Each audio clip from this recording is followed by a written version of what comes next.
은혜강교회는 특별한 교회이긴 합니다. 기도로 또 안수로 이렇게 고친다라는 이러한 소문이 있는 교회이죠. 이제 CCTV상으로 여성만 확인이 됐고요. 확진자의 가능성을 배제할 수 있습니다. 소금의 분위기가 계속 모든 참석자들한테 이루어지는 걸 봤기 때문에 사실상 확진자가 더 나올 수밖에 없는 상황입니다.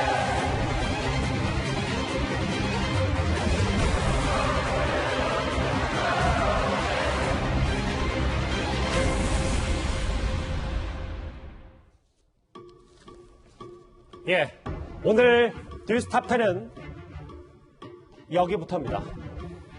오늘 코로나 확진자 수가 84명이 늘었습니다.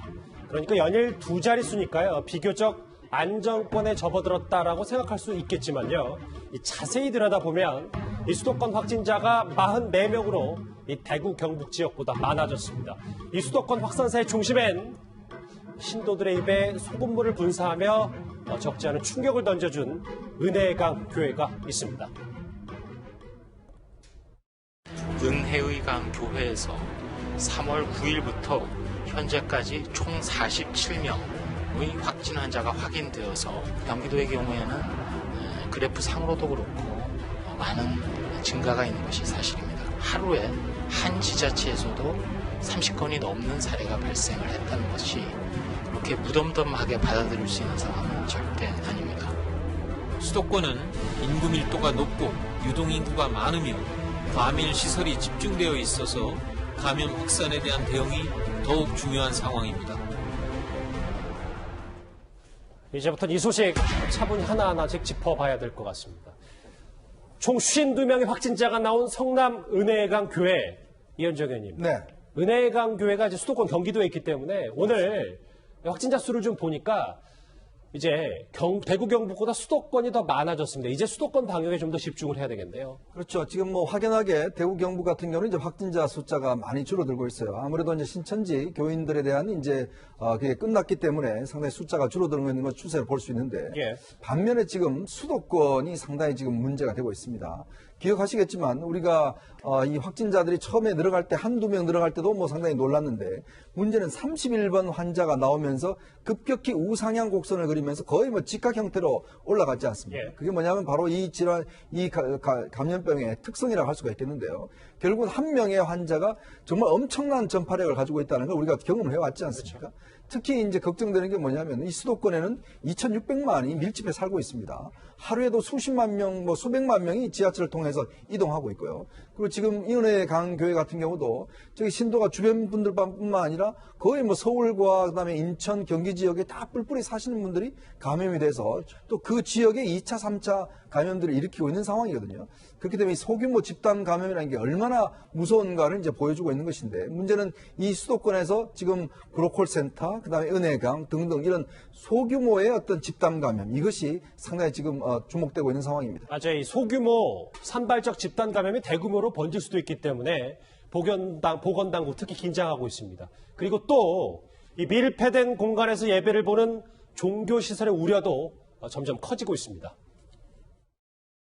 한 명의 감염자가 30-40명 내지는 뭐 100명이 넘게 감염을 유발할 수 있는 그런 위험 요인이 굉장히 크기 때문에 그 급속한 확산을 막기 위해서는 좀 사회 전반적인 노력과 참여가 필요하다라는 그런 의견입니다. 지금 은혜의강 교회 3명 가운데 교인 3명 가운데 1명이 지금 양성 판정을 받았기 때문에 오 교수님 그런데 지금 아까 52명이었잖아요. 네. 아직 10명 가까이도 지금 검사 진행 중이니까 더 늘어날 가능성이 있겠네요. 당연히 더 늘어날 가능성이 있죠. 지금 3분의 1을 넘었죠. 숫자가 52명이 확진 판정을 받았기 때문에 3분의 1은 넘었는데 이 정도로 많이 나타난다는 것은 앞으로도 저런 소규모 감염이 엄청나게 늘어날 수 있다 이런 얘기고요. 또 하나는 오늘 그 마크 그린 그 의원이 이 잠복기는 한 5일 정도 되는 것으로 확인이 됐고 무증상으로 26일까지 있을 수 있더라라는 것을 밝혔어요.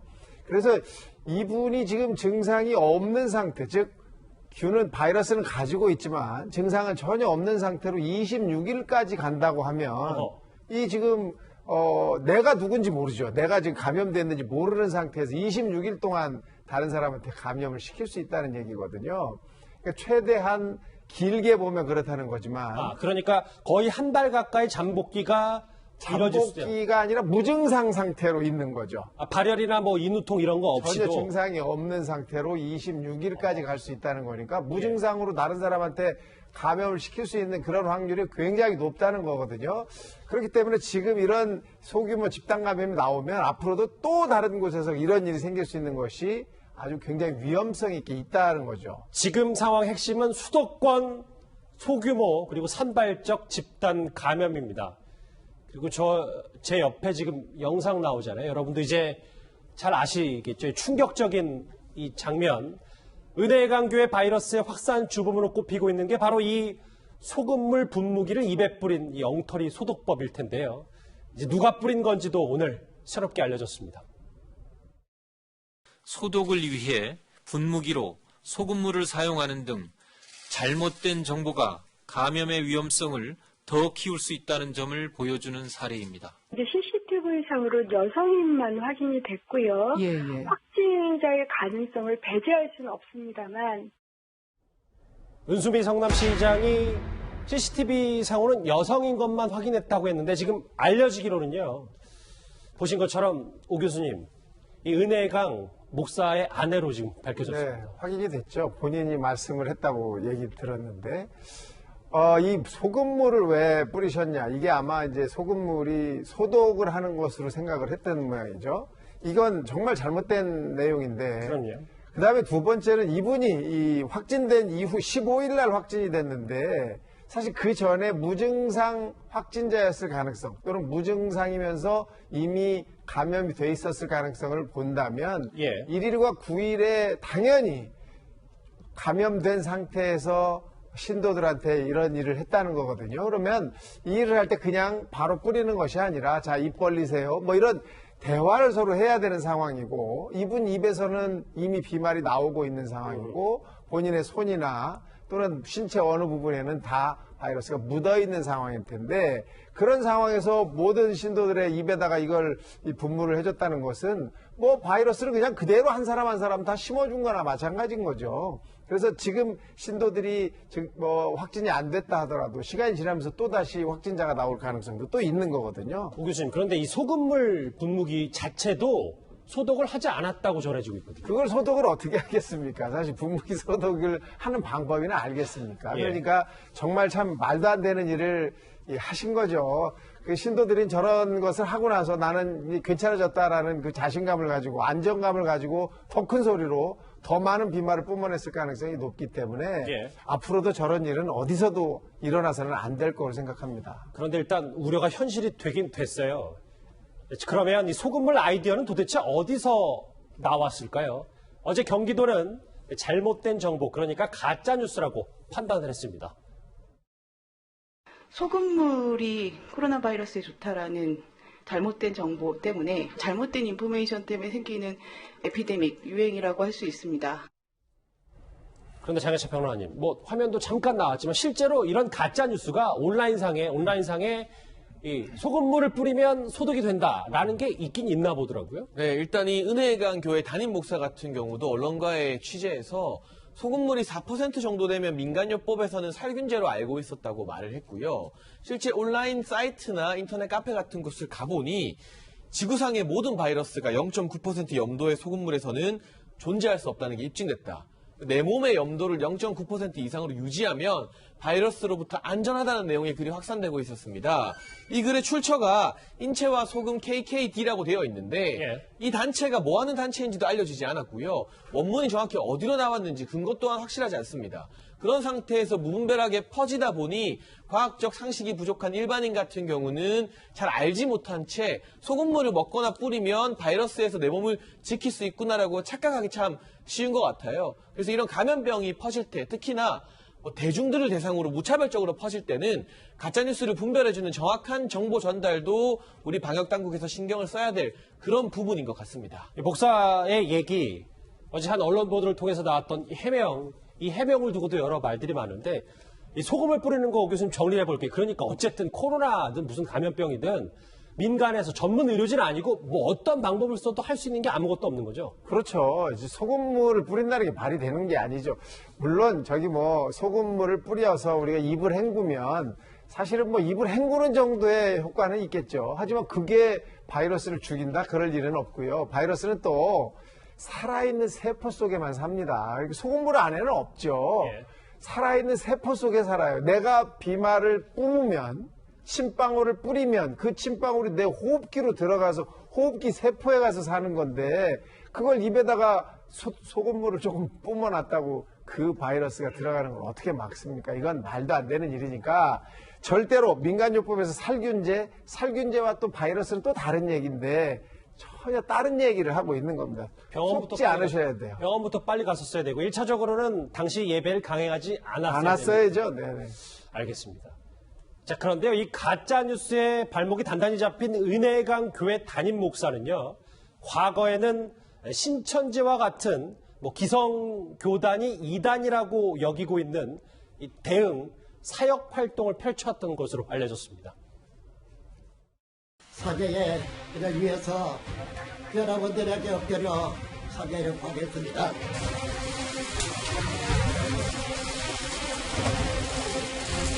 그 고마움과 동시에 이 정부에게도 이 사람 용서를 구합니다.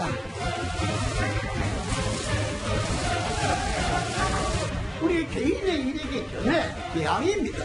그만큼 재앙입니다. 도용합시다. 도용. 우리가 다 성인입니다. 새롭게 알려진 부분이 이 부분입니다. 최 교수님, 저하고 화면 같이 보실게요. 지금 엉터리 소도법으로 논란 일으킨 이 은혜강 담임 목사가 과거에는 신천지 분별사로 활동했다는데 좀 자세히 설명을 좀 해주세요. 그렇습니다. 지금 말씀하신 것처럼 이단 분별 신학연구소 소장을 맡았다고 합니다. 물론 연구소라고 하면 우리가 생각할 때는 크다고 생각할 수도 있지만 제가 볼 때는 규모가 큰 것 같지는 않고요. 예. 또한 한국기독교 보수교단협의회 이단 사이비대책위원장을 맡았다고 합니다. 그리고 본인이 쓴 책에 이단 분별 신학이라는 책도 출판을 했어요. 그럼 신천지나 이런 이단들, 소위 기성교단에서 이단이나 사이비교단으로 인정된 곳들을 찾아내고 거기를 어떻게 대응해야 되냐 이런 대책을 주로 세웠다고 볼 수 있을 것 같아요. 예. 그래서 본인이 쓴 책에 보면요. 이단 추수꾼 필터링 이런 주제도 있어요. 그러니까 아마 신천지를 두고 한가 추수꾼이라고 하면 신천지에서 운영되는 활동이니까요. 그래서 아마 이런 이단 활동을 열심히 한 것처럼 보여요. 그러나 문제가 되는 건 이분이 이제 나중에 전문가들의 증언을 들어보면 이분이 치유, 은사, 사역 이런 부분을 또 집중했다고 그러거든요. 그렇게 되면은 그게 만약에 소문이 나잖아요. 그럼 예. 전국에서 병든 분들이나 치유가 안 되는 분들이 찾아왔을 가능성이 있어요. 그건 확인되진 않았습니다. 지금 상황에서. 성남 은혜강 교회로요. 그렇죠. 만약에 이게 소문이 났다고 하면 이분이 안수나 치유나 신유의 은사가 있다 이런 소문이 딱 퍼지게 되면 전국에서 불치병을 앓고 있는 분들이나 아니면 병원에서 치료할 수 없는 분들이 몰릴 수 있거든요. 그런 일이 있었다고 하면 이게 더 위험해질 수 있는 상황이라고 볼 수 있겠죠. 예. 이게 좀 잠시만요. 또 하나의 그 은혜강 목사의 말이 있는데 한번 저희 그래픽으로 한번 준비가 돼 있나요? 그러니까 입이 100개라도 할 말이 없다. 사퇴가 정리되면 그만둬야 된다고 생각한다. 이렇게 은퇴까지 시사를 했는데 알겠습니다. 이 해당 목사 얘기를 하나하나 해봤어요. 그런데 이 코로나가 확산하던 당시에 왜 교회도 신도들의 위험을 감수하고 모여야만 했을까요? 은혜강 교회가 놓친 게 무엇인지 알아보겠습니다. 은혜강 교회는 특별한 교회이긴 합니다. 제가 좀 치유 사역을 좀 많이 합니다. 어려운 신분이나 환자들이나 또 뭐 그 심신에 여러 가지 힘드신 분들이 와서 그 신앙으로 또는 기도로 또 안수로 이렇게 고친다라는 이러한 소문이 있는 교회이죠. 물론 뭐 신앙의 세계에서는 필요한 영역이기는 하지만 모든 것을 잃어버릴 수 있습니다. 여기가 지금 안수기도로 그러니까 치유의 사역으로 꽤나 좀 유명했던 교회. 그리고 이현정이 보니까 3일까지 30시간 기도회까지 큰 소리로 뭐 열었다 뭐라는 게 이제 그 교회 주변의 주민들의 증언이거든요. 그러니까 이제 어떤 신학적으로 보면 예수님이 이제 예전에 그 성경에 보면 이 치유를 하지 않습니까? 그런 것들을 이제 어떤 면에서 보면 신학적으로 쭉 이어서 치유 사역이라는 이런 또 하나의 분야가 있는 것 같아요. 그래서 어떤 병든 분들, 이런 분들을 뭐 휠체어 탄 분들 이렇게 세운다든지, 뭐 그걸 통해서 이제 은혜를 받는다든지, 이런 걸 통해서 이제 교회 부흥을 하는, 그것이 이제 하나의 개신교의 하나의 형태가 되어 있는데요. 문제는 특히 이제 이 은혜강 교회의 목사께서는 이제 이쪽이 주로 치유 사역을 많이 했다고 합니다. 이 치유 사역이 아무래도 이제 몸에 기저질환이 있는 분들, 또 아픈 분들, 이런 분들이 아무래도 많이 모이지 않겠습니까? 예. 저는 뭐 그런 원인도 하나 있다고 보는데, 특히 그래서 이제 이게 사실은 보통 이제 교회 같으면 뭐 그 동네 주변이라든지 이쪽에 신도들이 있는데, 특히 이 교회 같은 경우는 그쪽 주변 분들보다는 다른 지역들 멀리서도 사실은 와서 예배에 참석하는 분들이 많아요. 특히 이제 이런 것들이 단순히 한 번의 어떤 기도로 끝나는 게 아니라 1년에 한 몇 번 정도는 거의 뭐 밤을 새고 며칠 동안 하는 기도회를 한다고 합니다. 특히 이제 내부에서 식사를 해결하고 또 며칠간 밤을 새면서 계속 그 성경을 이야기하고 또 노래를 부르고 이런 것들 통해서 이제 하다 보니까 주변인들이 많이 또 이게 민원이 들어간 것 같아요. 예. 그런 형태로서 뭐 30시간, 뭐 몇십 시간을 이제 하다 보니까 아마 이제 특히 그 환자들이 많은 이유가 보면 결국에 치유사역을 통해서 많이 또 기저질환 있는 분들이 모여서 이런 행동을 하다 보니까 예. 이런 사례가 많이 빚어지지 않았나 그런 예측을 해볼 수 있을 것 같습니다. 예, 그렇습니다. 지금 이현종 의원 말에 덧붙여서 말씀을 드리면 만약에 안수기도를 통해서 치유된다고 하는 소문이 퍼졌고 저분이 그런 사역을 주로 했다고 하면요. 예. 코로나도 치유할 수 있다고 얘기했을 가능성이 있어요. 그러니까 이렇게 우리가 함께 단정 짓기는 어렵습니다. 그렇죠. 그럴 가능성을 제가 말씀을 드리는 겁니다. 여기에 이 목사님이 만약에 은사가 있다고 판단이 돼서 사람들이 모여들게 되면 우리의 병도 고치시는 분이기 때문에 코로나 바이러스는 충분히 우리가 막아낼 수 있다라는 판단을 하고서 모였을 가능성은 충분히 예측해 볼 수 있을 것 같습니다. 그런데 더 큰 문제는요. 이 은혜강 교회에서 첫 확진자가 나온 뒤 수일이 지나고서야 전수조사가 시작됐다는 겁니다.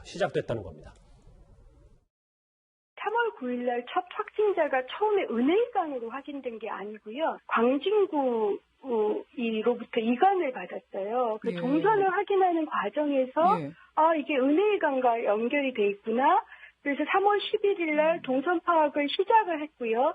그래서 3월 14일 날 이게 은혜강이겠다라고 파악을 해서 저희가 전수조사를 했고요. 명단을 급히 받아서 3월 14일부터 예, 오한주 교수님, 저하고 지도 같이 보실게요. 이게 조금 심각할 수도 있는 것이 강동구에는 이제 소망대원이 확진자로 나왔고 경기도 판교에는 비신도이기도 하지만 이제 확진 판정을 받았기 때문에 이게 앞으로 이 은혜강 발 또 어디까지 지역사회로 전파될지 이게 좀 제일 큰 걱정이거든요.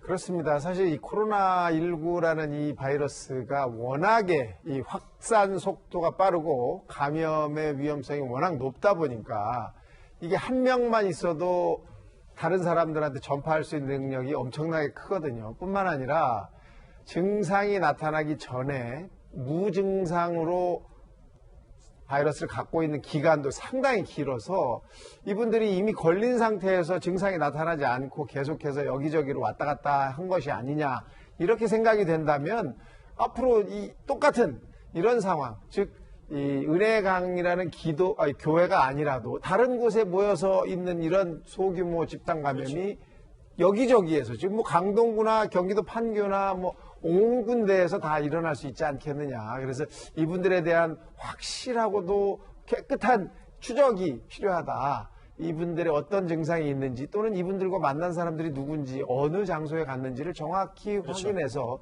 그 당시에 누가 같이 있었는지를 판단하는 것도 굉장히 중요하겠다 이렇게 생각이 됩니다. 그래서 그런지 오늘 이 은혜강 교회가 있는 경기도가요. 집회 제한 행정명령을 발동했습니다. 법률 제49조에 따라 밀접 집회를 제한하는 명령을 발동하게 되었습니다. 첫째, 교회 입장 전 발열, 기침, 인후염 등 증상 유무 체크. 둘째, 교회 입장 시 마스크 착용. 셋째, 교회 내 손소독제 비치 활용. 넷째, 예배 시 신도간 2m 이격거리 유지. 다섯째, 예배 전후 교회 소독 실시. 여섯째, 예배 시 식사 제공 금지. 일곱째, 예배 참석자의 명단 및 연락처 작성 등 총 7가지를 지키지 않을 경우 집회가 금지됩니다. 위반한 교회에 대하여는 300만 원 이하의 벌금이 부과될 수 있습니다. 시청자 여러분도 지금 7가지 하나하나 꼭꼭 씹어서 들어보셨을 텐데 장혜지 평론가님, 그런데 이것 자체도 뭐 말은 제한 명령을 발동한 거긴 한데 예배 자체를 못하게 하는 건 아니고 이 원칙을 꼭 지켜달라라는 권고 수준입니까 그러면? 네, 다시 한번 권고를 하고 위반 시 300만 원의 벌금을 물겠다는 것인데요. 꼭 어떤 강제적인 제재 수단이 아니라도 사실 개신교 사회, 일반 기독교 교회에서도 이제는 정부의 방침을 정말 적극적으로 준수해줄 필요가 있는 것 같고요. 물론 중소규모 교회가 온라인 예배라던가 이런 식의 인프라가 부족하다는 것, 시설이 부족하다는 것은 잘 알고 있습니다. 저희도 소개를 한 적이 있고 방송에서. 하지만 지금 중요한 것은 국가적 재난 앞에서 이 종교사회가 먼저 모범을 보이는 모습, 그러므로 인해서 신천지와 같은 그들이 이단이라 주장하는 종교와 차이점을 보이는 것이 훨씬 더 중요한 가치인가 아닌가 하는 생각이 들고 경기도에서 실제로 공무원 600여 명 정도를 동원해서 지난주에 이 경기도 도내 교회들이 예배를 어떻게 했는지를 조사했다고 합니다. 상당히 많은 교회들이 일반 예배를 강행했고요. 그 안에서도 저러한 기본 원칙, 기존의 경기도와 기독교 사회가 합의했던 원칙을 지키지 않은 교회들이 굉장히 많았습니다. 특히 그중 사태가 심각한 10여 개 교회에 대해서는 행정명령을 보다 강력한 수준으로 집행할 수 있다는 이야기도 나오고 있는 만큼 선제적인 원활한 협조가 절실한 시점입니다. 최 교수님, 그런데 조금 전에 나온 보도 하나 살펴보면 이 문제에 해당 은혜강 교회가 경기도 교회 명단에 빠져 있다는데 이건 어떻게 된 겁니까? 이거 왜 그러냐면요. 경기도에 지자체에 보고할 의무는 없어요. 그러니까 경기도에 교회가 설립할 때 도에 보고할 의무는 없지만 다만 비영리 단체로 등록을 하려면 관할 세무서에 등록을 해야 됩니다. 왜냐하면 교인들이 낸 헌금이나 아니면 교회에서 운영할 때 들어가는 돈들이 세금 혜택을 받기 위해서는 관할 세무서에 비영리 단체로 등록을 하면 세무서에서 사업자 등록증을 내줘요. 그걸 고유번호증이라고 하는데요. 이걸 가지고 운영을 하기 때문에 반드시 도에 등록할 필요는 없습니다. 그러다 보니까 누락이 됐는데 문제는 그렇다 하더라도 기독교 연합회라는 게 있거든요. 거의 지자체 대부분 시나 도나 다 있습니다. 그거는 교단을 초월해서 모든 교회들이 다 지금 말씀드린 기독교 교회 연합회라는 게 있는데 거기에 아마 빠져 있다고 하면 이 교회가 다른 교회들과 교류라든지 아니면 함께 무슨 활동을 하는 것을 안 했을 가능성이 있어요. 그 이유 중에 하나가 이 교회가 속한 교단이 독립교단입니다. 교단이라고 하는 것은 우리 이제 시청자분 잘 아시지만 감리교, 장로교, 침노교, 성결교 이런 것들이 교단인데 교단 같은 경우에는 교단에서 전체 교회들을 관할하기도 하고 일정 부분 지시도 할 수 있게 돼 있습니다. 독립교단이라고 하는 것은 안수를 받기 위해서 독립교단을 만들었어요. 거기 가서 안수받고 나면 독립적으로 운영이 되기 때문에 이걸 종합해서 통과하거나 아니면 이렇게 관리할 수 있는 그런 공동체가 없다는 것이 지금 이 교회의 문제점인 것 같습니다. 그런 연유에서 경기도의 교회 명단에 이 은혜강 교회가 빠져 있는 거죠. 이해가 됐어요. 오늘 이 은혜강 교회와 관련해서 한 시민단체가 고발장을 접수했어요. 이렇게 집단 감염 위험에도 불구하고 예배를 강행한 것은 국민의 생명을 담보로 하는 파괴적 종교행위다. 이렇게 은혜강을 향해서 관계자들 향해서 고발장을 접수했는데요. 비말 감염 관련해서 그리고 산발적 집단 감염 관련해서 여전히 수도권의 우려가 커지고 있습니다. 관련 소식 여기서 정리하고요.